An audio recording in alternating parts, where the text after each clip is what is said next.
C'est un quartier sensible de Toulouse où vivent près de 40 000 personnes. Depuis le week-end dernier, des violences éclatent chaque jour, ou plutôt chaque nuit, dans les cités du Mirail.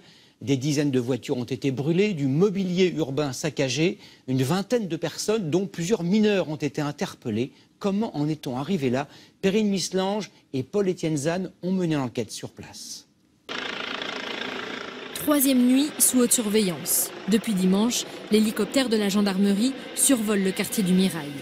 Voitures en feu, jets de pierre, tirs au mortier, les policiers sont pris pour cible. Tout est parti d'une rumeur. Il suffit de peu pour que cela explose. L'élément déclencheur de ces 3 dernières nuits d'émeutes sur Toulouse est le suicide, le drame, le suicide d'un jeune homme originaire de ce quartier du Mirail qui a eu lieu pendant sa détention.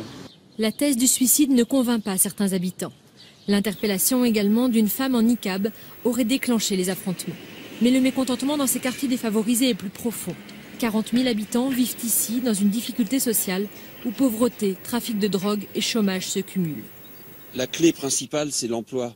Tant que dans des quartiers comme ça, on sera avec un pourcentage de chômage exponentiel, on n'y arrivera pas.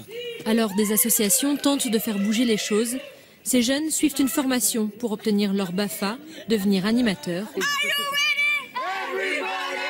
Eux aussi grandissent dans les quartiers populaires, eux aussi sont révoltés, mais ils n'ont pas choisi la voie de la délinquance. Moi, j'ai décidé de faire ma vie, de faire quelque chose de ma vie, et voilà, c'est tout. Aujourd'hui, on a fait le choix de passer le BAFA pour aussi derrière pouvoir s'extérioriser, travailler dans différents milieux, pas forcément rester que dans la cité. Pour les autres, on a raté le coche, ils n'ont pas forcément eu les bonnes personnes au bon moment pour leur dire les bonnes choses, tout simplement. Et de ce fait, ils se replient un petit peu sur la révolte. 21 personnes sont encore en garde à vue.